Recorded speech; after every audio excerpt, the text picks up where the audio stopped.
Olá, meus irmãos e irmãs de Ideal Espírita, vocês amigos e amigas que nos acompanham aqui na página Estação da Luz Espírita, muitíssimo obrigado mesmo pela sua companhia.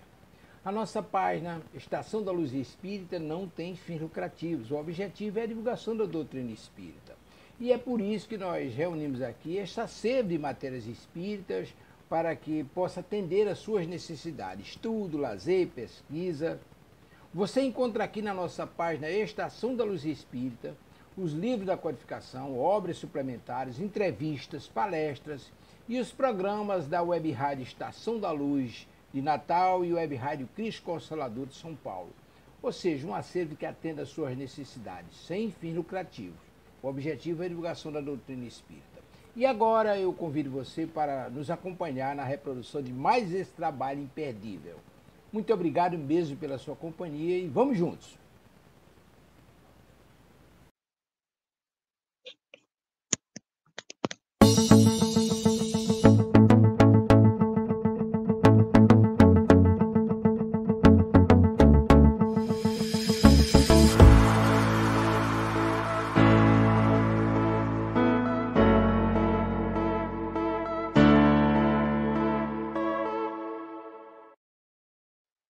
Boa tarde, sejam todos muito bem-vindos a mais um programa da Web Rádio Cristo Consolador. E hoje é dia... o cabelo tá em pezinho. Como meus cachinhos já são crescidinhos, eles ficam do jeito que eles querem ficar. E eu que lute. Olha lá. E pronto. Assim mesmo. Sejam bem-vindos a mais um programa da Web Rádio Cristo Consolador. Hoje é dia de História de Jesus por Amélia Rodrigues. Estamos no capítulo do livro Primícias do Reino, Simão, Pedra e Pastor, terceira parte. É um capítulo longo, cheio de coisas para a gente aprender dentro da doutrina espírita. Como sempre, vou lendo, né, os trechos da história e com os livros doutrinários a gente vai raciocinando, ok? Para a gente começar bem, vamos fazer a nossa prece? Graças a Deus. Gratidão, Senhor Jesus, pelo muito que nós recebemos da sua misericórdia.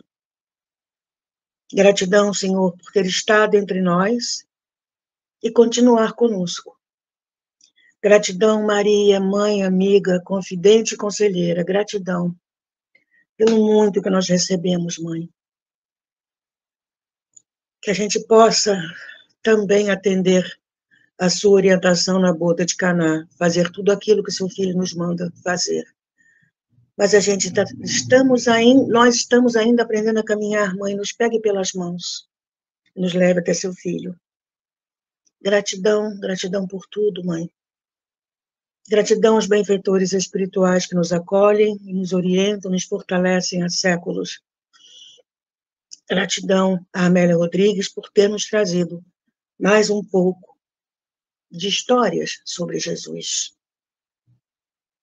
E que todos nós, encarnados e desencarnados, em nome de Deus, Jesus e Maria, e dos benfeitores espirituais que nos ajudam, possamos estar em paz na tarde de hoje. Graças a Deus.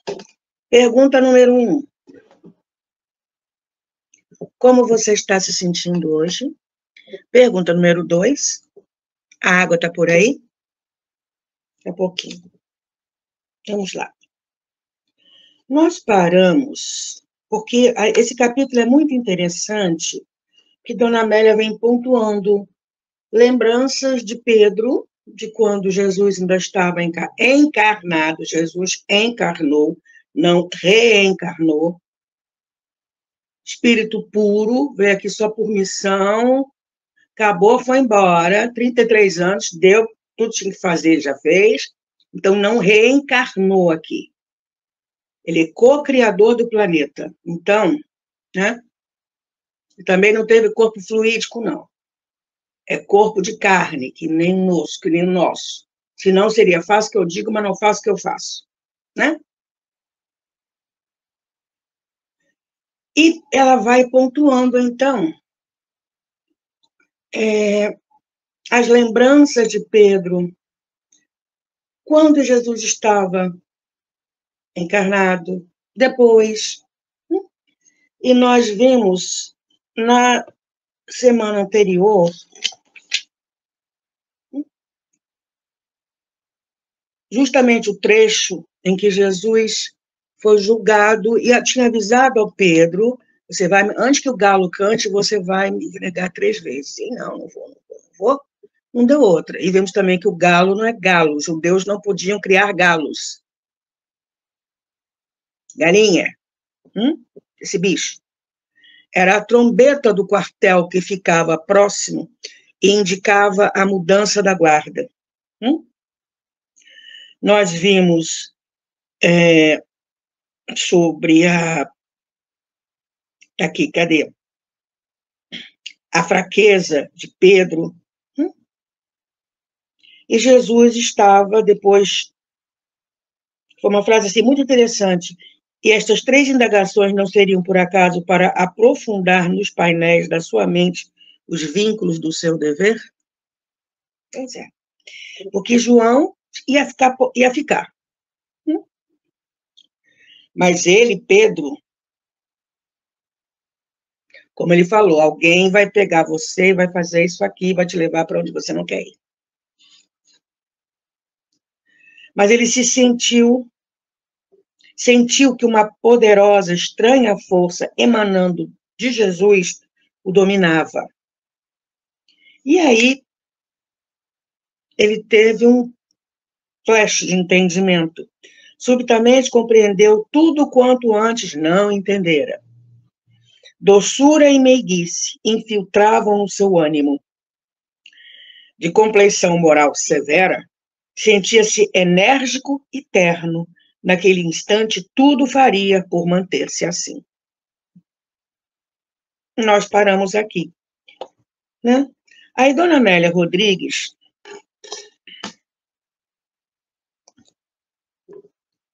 nos vai falando o seguinte.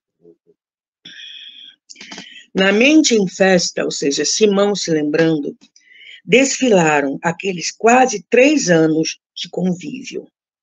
Pareciam um curso que o mestre viera ministrar-lhes, a eles, discípulos ignorantes e simples. E realmente, e nós também temos esse curso, ou não? Desde que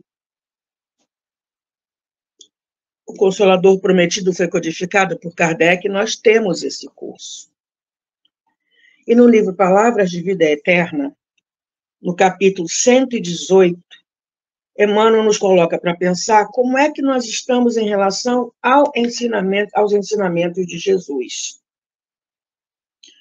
O capítulo se intitula, ou melhor, o capítulo tem como título Ante a Palavra do Cristo. As palavras que eu vos disse são espírito e vida. Jesus, segundo João, capítulo 6, versículo 63.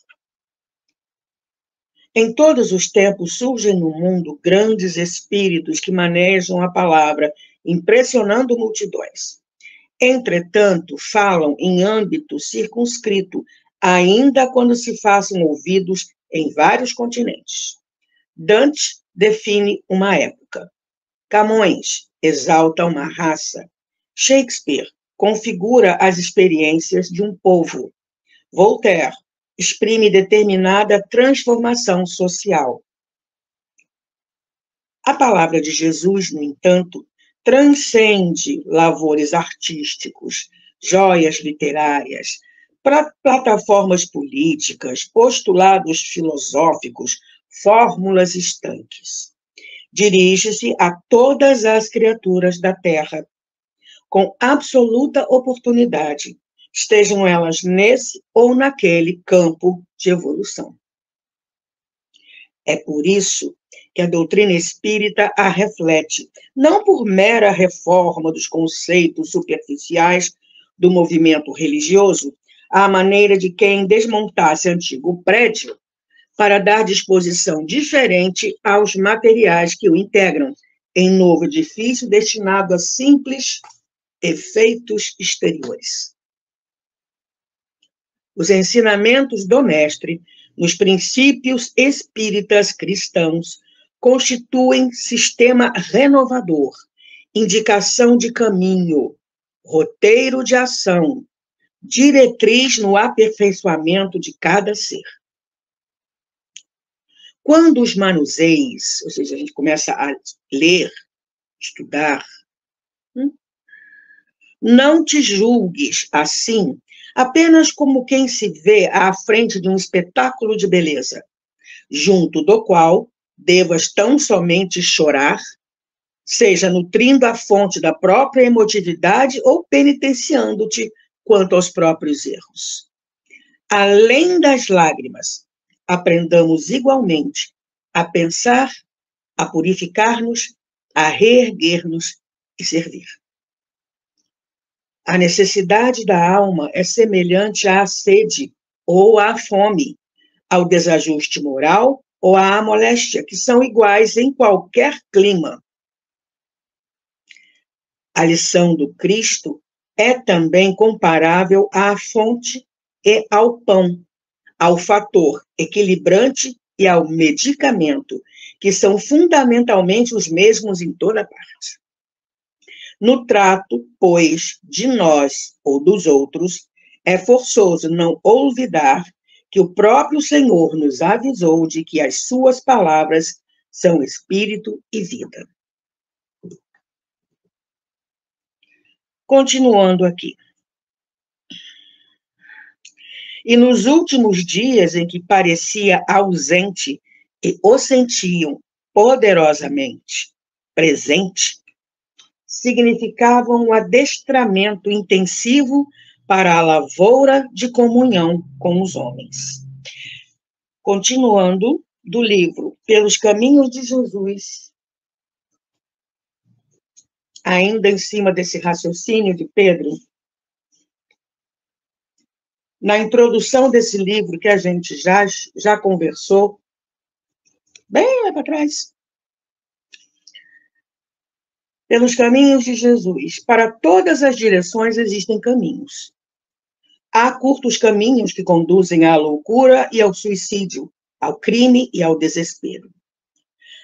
Também os há largos e longos, que facultam a embriaguez dos sentidos, o desregramento da emoção, os compromissos infelizes. Veredas surgem sem saída e estradas se apresentam sem fim. A vida em si mesma é um caminho que cada criatura percorre na experiência existencial com êxito ou fracasso, conforme a opção feita. Todos seguimos por caminhos variados, muitas vezes ignorando o ponto a que nos levam. Os insensatos mudam de trilha conforme a variedade das sensações consumidoras a que se entregam. Os egoístas elegem as vias solitárias, nas quais se perturbam após longa marcha. Os precipitados atiram-se pelas rotas escarpadas, tombando em abismos de sofrimentos inenarráveis. Os perversos seguem as trilhas da iniquidade e perdem-se em sombras espessas. Os lidadores do bem seguem os caminhos da esperança e se iluminam. Os servidores da caridade movimentam-se nas trilhas do sacrifício e chegam aos portos da paz. Os apóstolos do amor elegem os roteiros da ação dignificante e repousam nos climas da aventura que alcançam. Na diversidade de caminhos, os homens perturbam-se ou libertam-se. Ninguém, no entanto, que siga pelos caminhos de Jesus, deixará de alcançar a meta que persegue, a felicidade integral. O apostolado de Jesus na Terra prossegue com atualidade nestes dias tumultuosos, atraindo as vidas que se perdem noutros rumos.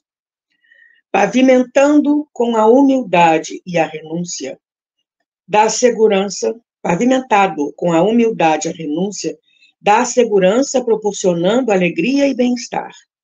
Passam os séculos e, das lições por ele ministradas, ressumam a harmonia e a alegria de viver.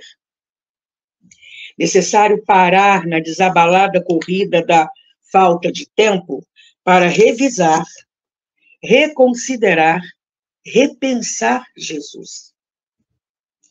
Volver aos seus caminhos e repercorrê-los com reflexão e ternura é tarefa inadiável. Ao fazê-lo, cada indivíduo, sem dúvida, experimentará o calor da presença dele e a imanência do seu amor, permeando-lhe a existência. Ninguém que possa prescindir dele e ser realmente feliz.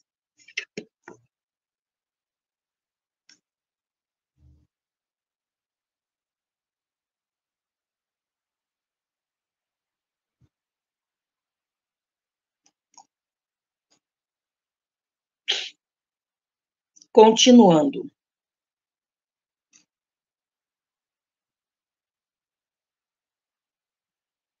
Que dizem os homens ser o filho do homem? Filho do homem.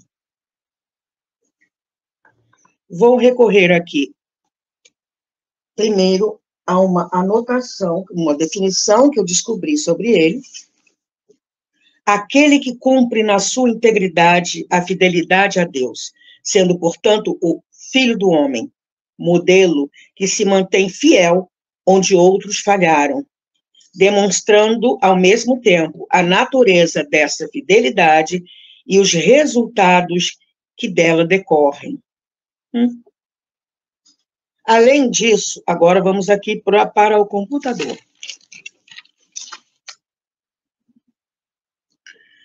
Que dizem, né, os homens ser o filho do homem. Há uma apostila da FEB, EAD, Estudo Aprofundado da Doutrina Espírita, no roteiro 6, em que nos leva a analisar essa pergunta de Jesus, né? Em outras palavras, o que falam os homens relativamente à minha pessoa? Né? Tipo, o que as pessoas estão falando sobre mim por aí? Ambas indagações indicam processo avaliativo, né? Que, partindo-se do exame global ou coletivo, se atinge o específico ou pessoal. Filho do homem é expressão comum no Evangelho. Participando da ascendência divina como filho de Deus, ele, como filho do homem, entre aspas, mostra sua identificação com as faixas de aprendizado dos seres em evolução no orbe, nós. O filho do homem é, portanto, o exemplo de perfeição que podemos aspirar.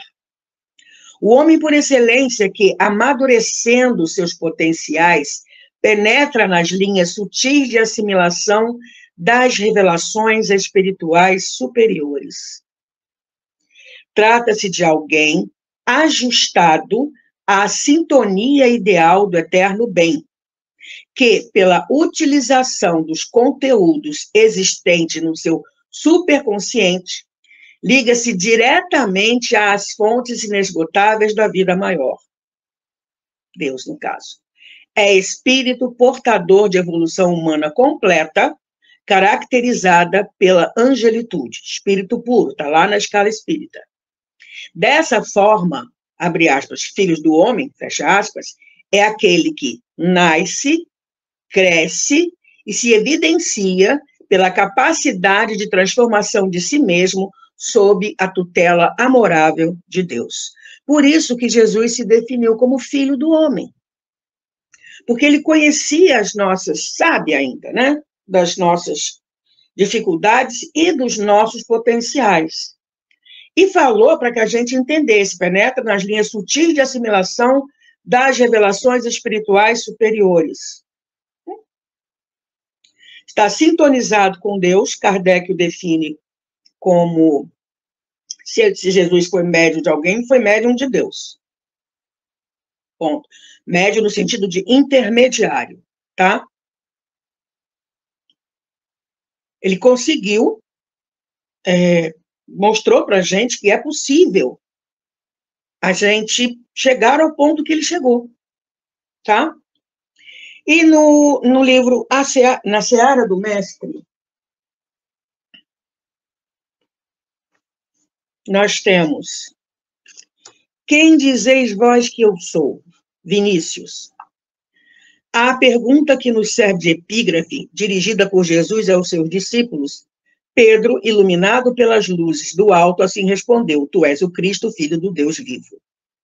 A despeito, porém, dessa clara e concisa revelação, a cristandade mal conduzida e mal orientada faz da individualidade do mestre tema de controvérsias e, pior do que isso, pedra de tropeço e pomo de discórdias. E do livro O Evangelho dos Humildes, Eliseu Rigonati, Jesus se tinha tornado o alvo das mais contraditórias afirmações, verdade. Sua palavra, cheia de mansuetude e portadora de profundos ensinamentos, as curas que realizava, a pureza de seus atos, tudo servia para acender discussões.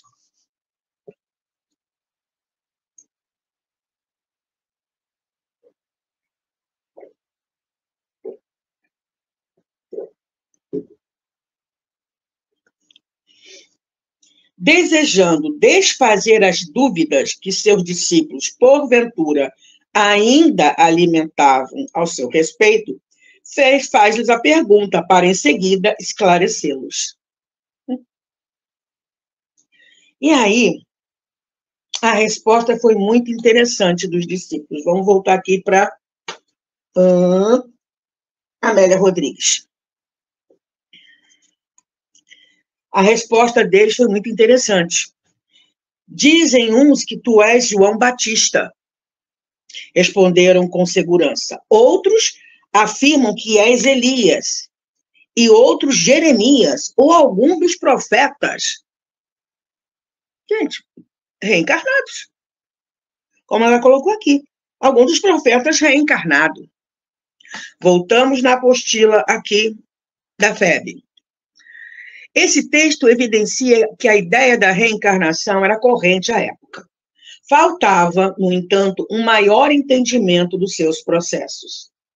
Tal como acontece nos dias atuais, é significativo o número de pessoas que entende e aceita a ideia da reencarnação, mas nem sempre compreende seus medicamentos. Os seus medicamentos é ótimo. Os seus mecanismos.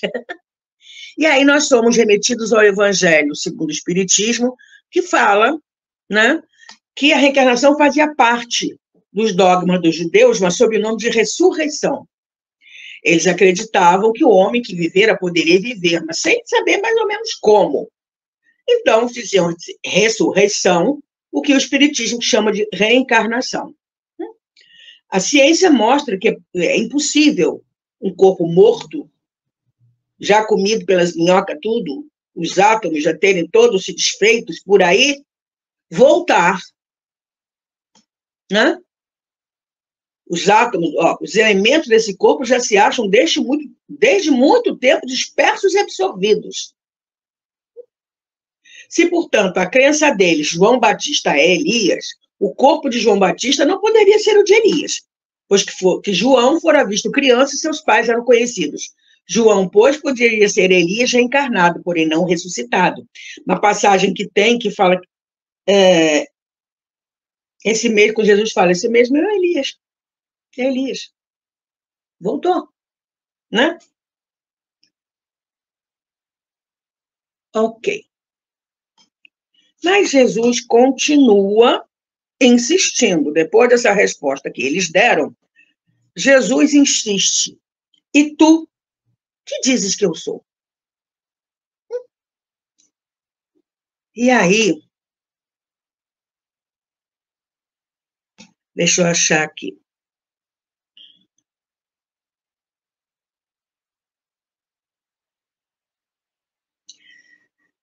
O dia colorido, rubro de sol, era uma tela de incomparável beleza, uma pauta musical aguardando as notas de inconfundível melodia.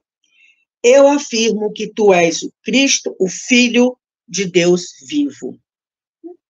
Voltamos para a apostila.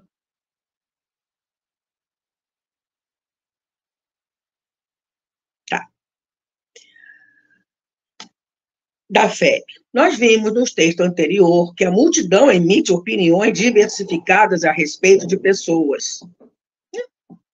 Disseram que Jesus era feiticeiro, que era de tudo, taumaturgo, profeta, e ela assim, sou filho do homem. Humanidade, assim como vocês, eu caminhei, evoluí, vocês vão também. Pois é. Nós vimos no texto anterior que a multidão emite opiniões diversificadas a respeito de pessoas, sim, e acontecimentos segundo o conhecimento que cada um possui. Verdade. Até hoje dizem que Jesus foi um revolucionário. Relativamente, porém, a esta passagem do Evangelho, a questão é outra. Na condição de seguidores próximos de Jesus e com ele mais bem identificados, os discípulos deveriam estar aptos a refletir com maior clareza a efetiva posição espiritual do mestre. E mesmo assim, de vez em quando, eles não entendiam. Se antes Jesus lhe testou o senso de observação contra o pensamento da multidão, né? O que estão falando sobre mim? Agora, revela a intenção de aferir-lhes o nível de conhecimento que possuíam a respeito deles, o Messias divino e dos seus ensinamentos cristãos. Qual é o nível do nosso conhecimento?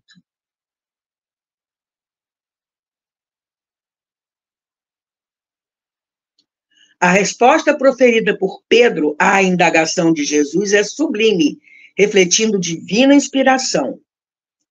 E aqui são várias passagens de diversos livros. Sim, o Cristo é bem o Messias divino. A sua palavra é bem a palavra da verdade, fundada na qual a religião se torna inabalável, mas sob a condição de praticar os sublimes ensinamentos que ela contém e não de fazer do Deus justo e bom, que nela reconhecemos, um Deus faccioso, vingativo e cruel. E aí, o que é que foi o comentário? Voltamos aqui para a dona Amélia Rodrigues. Foi Pedro, né? Eu afirmo que tu és o Cristo, filho do Deus vivo, aquele que todos esperamos. Era como se estranha voz falasse pela sua voz, por sua boca. E Jesus responde, bem-aventurado és tu, Simão Bar-Jonas, porque não te revelou a carne nem o sangue. O que é isso? Vamos ver aqui. Iluminado por inspiração superior, Pedro age como médium, perfeitamente associado às forças do bem, quando reconhece em Jesus o Messias divino. Depois nós vemos aqui, dá mais um pouquinho. Coube a Simão Pedro, entre os demais discípulos, veicular a resposta do alto, demonstrando assim a sua desenvolvida sensibilidade mediúnica.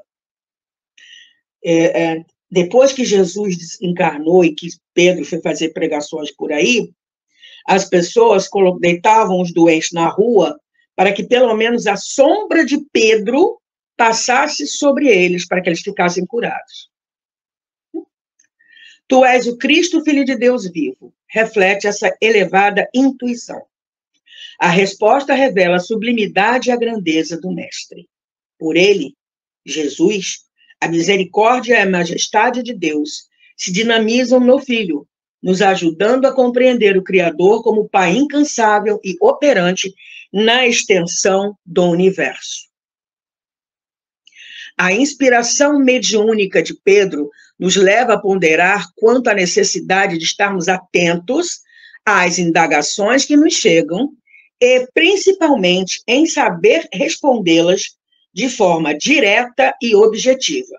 Por exemplo, você é kardecista? Aí a gente já tem uma brecha para explicar que não é kardecismo, Kardec não fundou religião nenhuma, Kardec criou o termo, a palavra espiritismo, que não existia no vocabulário humano, E a doutrina espírita, ou espiritismo, foi codificada por Kardec. Kardecismo é um nome popular, mas está equivocado. Ah, mas linha branca... Não confundir doutrina espírita com a venerável e respeitável Umbanda.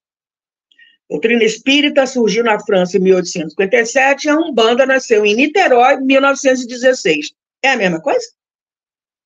Porque dizem, por cima, que nós espíritas somos um braço da Umbanda. O que tem em comum? Comunicabilidade com os espíritos e mediunidade, mas cada um da sua forma de entender e de fazer. Completamente diferentes, até países diferentes, línguas diferentes, né? Vamos lá. Recordemos que, como candidatos ao esforço de renovação com o Cristo, seremos testados continuamente, convocados a dar o testemunho da nossa fidelidade aos princípios que acatamos como regra de vida, tal como ocorreu aos discípulos de Jesus. As pessoas ficam, de olho.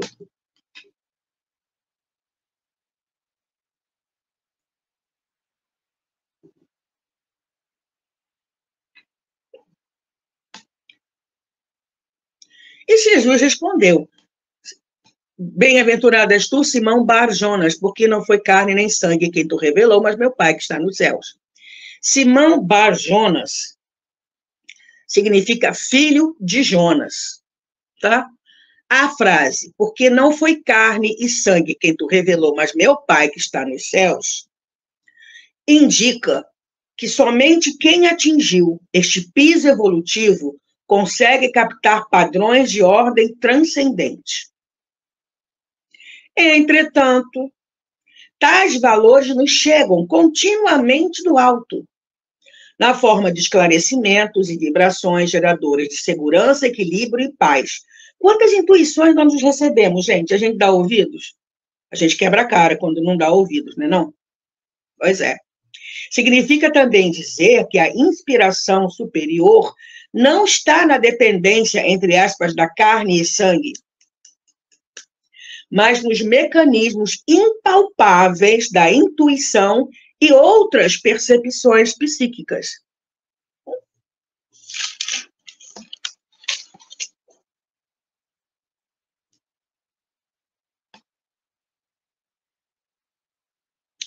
Deixa eu ver aqui.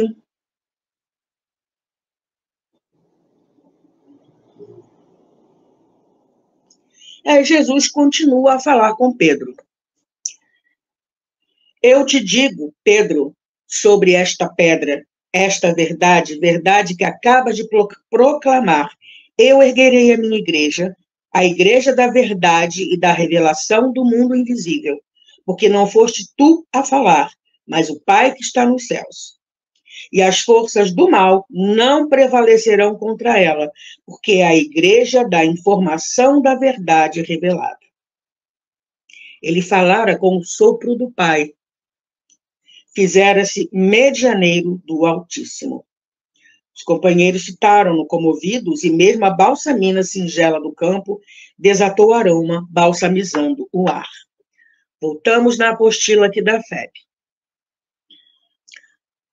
Deixa eu ver aqui. O apóstolo Pedro, ao identificar Jesus como o Cristo, Messias ou enviado, significado dessa palavra, Cristo, de Deus, simboliza, então vou ler a frase toda. O apóstolo Pedro, ao identificar Jesus como o Cristo, entre parênteses, Messias ou enviado, de Deus, simboliza, de um lado, o médium Simão, filho de Jonas. Bar significa, né?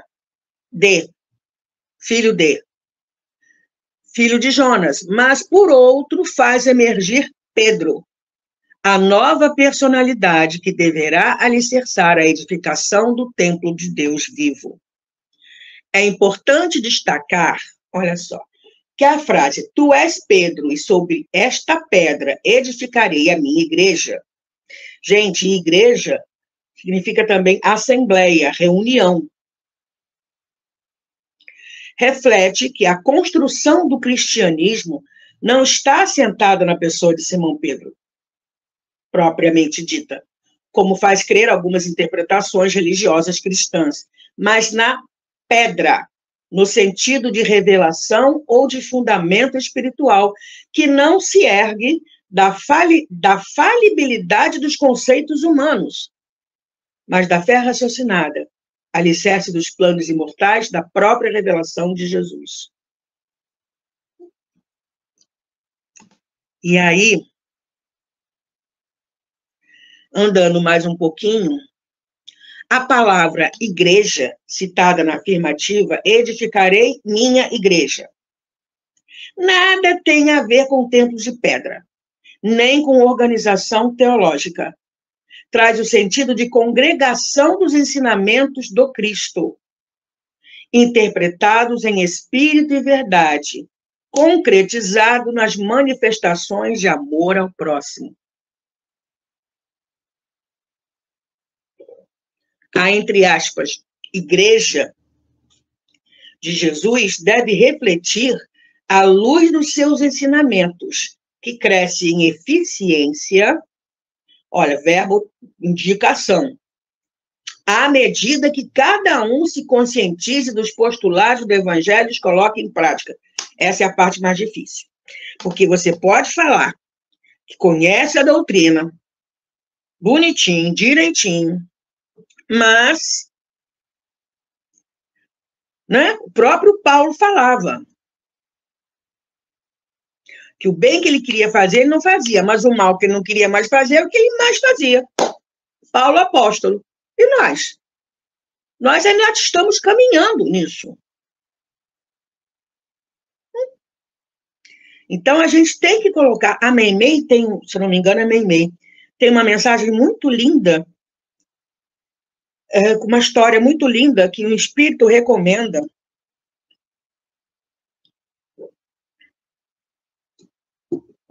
A uma pessoa que não sabia como agir e tal, que a pessoa fosse um traço de Jesus a cada dia.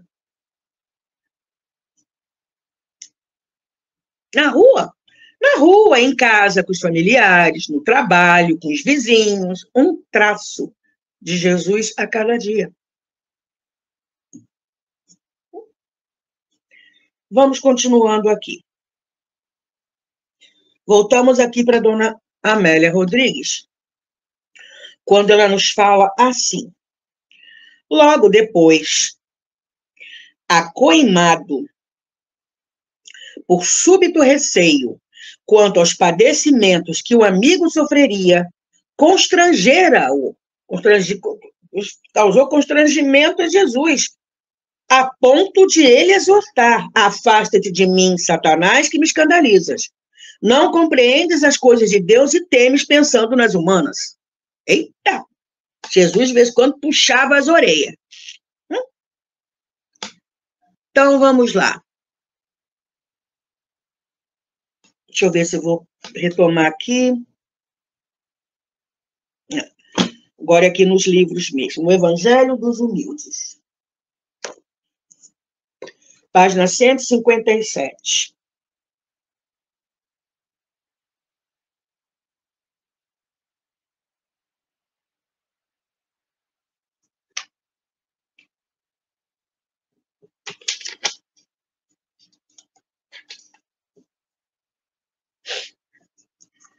Nos fala, então, Eliseu Rigonati assim: mansamente, Jesus começa a preparar os seus discípulos para os graves momentos que se aproximavam.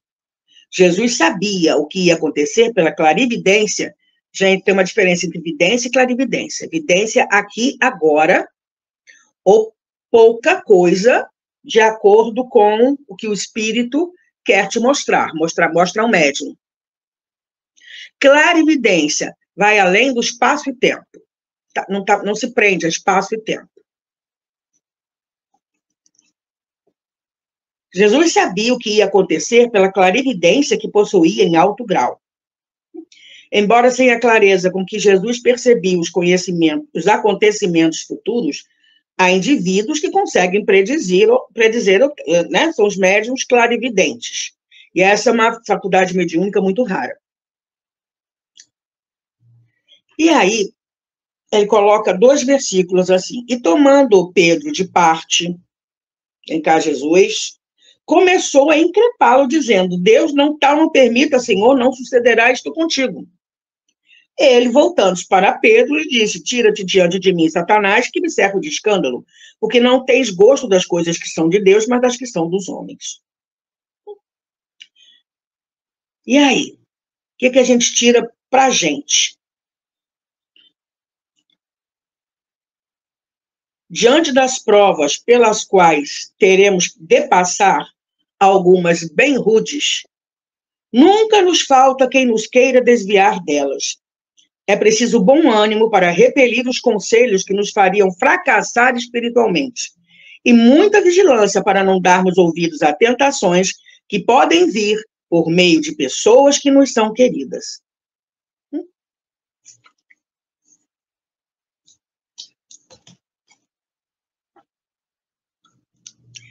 E aí, continuando e caminhando já para o final da nossa conversa de hoje, e aí o Pedro não entendeu nada. Uai! O que aconteceu aqui? Sem compreender, Pedro foi perguntar para Jesus, eu não entendi não. Inquirira-o logo depois, e ele esclarecera: é necessário vigiar. Quando exclamaste a meu respeito, foste medianeiro da luz imarcessível, para depois fazer-te veículo das trevas. Eu não sei se, né, eu já falei, mas eu já falei, vou repetir. Vinha de Luz, capítulo 87, olhai, vigiai e orai.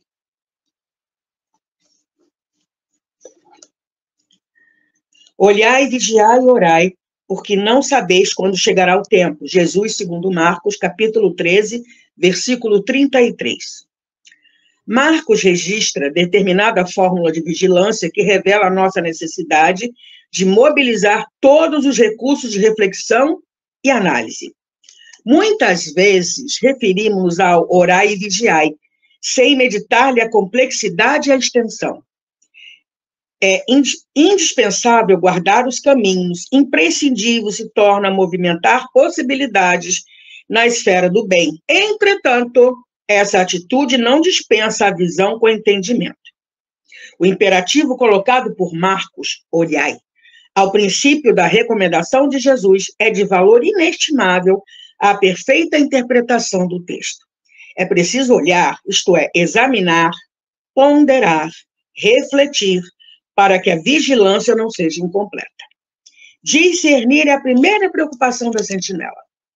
O discípulo não pode guardar-se defendendo simultaneamente o patrimônio que lhe foi confiado, sem estender a visão psicológica, buscando penetrar a intimidade essencial das situações e dos acontecimentos. Olhai o trabalho de cada dia. O serviço comum permanece repleto de mensagens proveitosas. Fixai as relações afetivas. São portadoras de alvitres necessários ao vosso equilíbrio.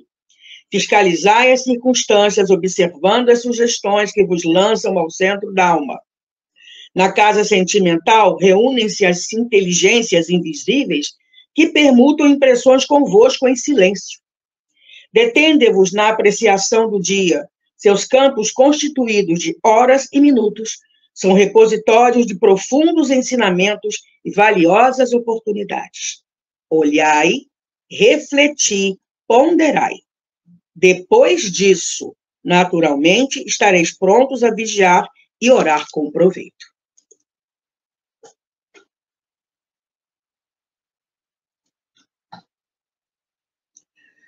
E aí, Pedro fala assim, depois disso, né?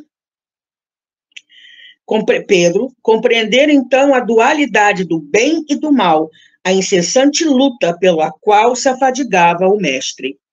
E nós vemos lá no Livro dos Espíritos, na questão 334, página 335. Perdão, não é questão 334. Página 334. A questão é: como se pode distinguir o bem do mal? O bem é tudo o que é conforme a lei de Deus. O mal, tudo o que lhe é contrário. Assim, fazer o bem é proceder de acordo com a lei de Deus. Fazer o mal é infringi-la. Ponto. E no Pão Nosso, Emmanuel nos convida ao bem. Convite ao bem. Mas quando fores convidado, vai. Jesus, segundo Lucas 14, 10. Em todas as épocas,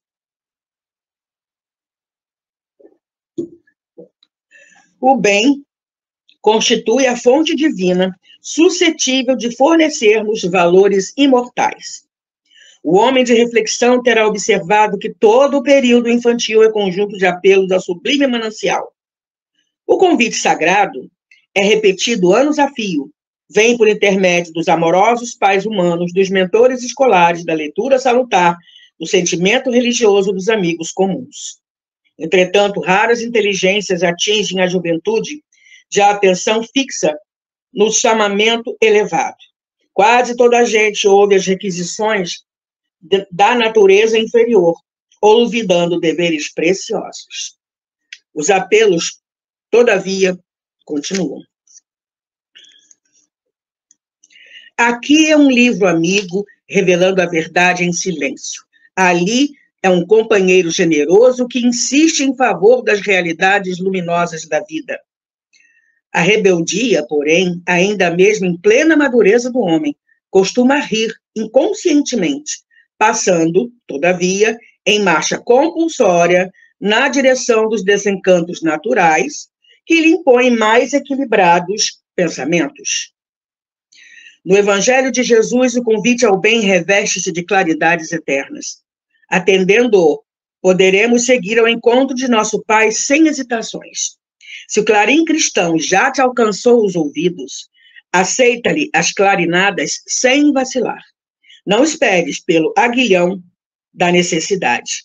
Sob a tormenta, é cada vez mais difícil a visão do porto. A maioria dos nossos irmãos na Terra caminha para Deus sob o ultimato das dores, mas não aguardes pelo açoite das sombras, quando pode seguir calmamente pelas estradas claras do amor.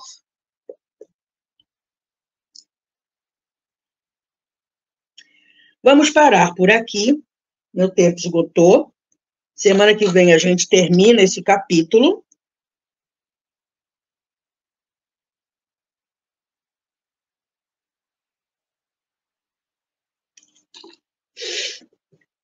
Produção, alguém para eu dar oi ou partiu prece?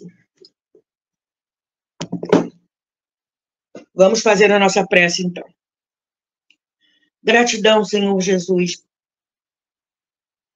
por todos os seus ensinamentos quando você esteve aqui entre nós. E gratidão por ter nos trazido de novo, e com mais profundidade, os mesmos ensinamentos. Gratidão por todas as vezes que nós já conseguimos fazer alguma coisa boa. Gratidão pela doutrina espírita que nos orienta e fortalece. Gratidão, Senhor Jesus, por permanecer conosco a eternidade afora. Gratidão. Gratidão a Maria, mãe, amiga, confidente e conselheira.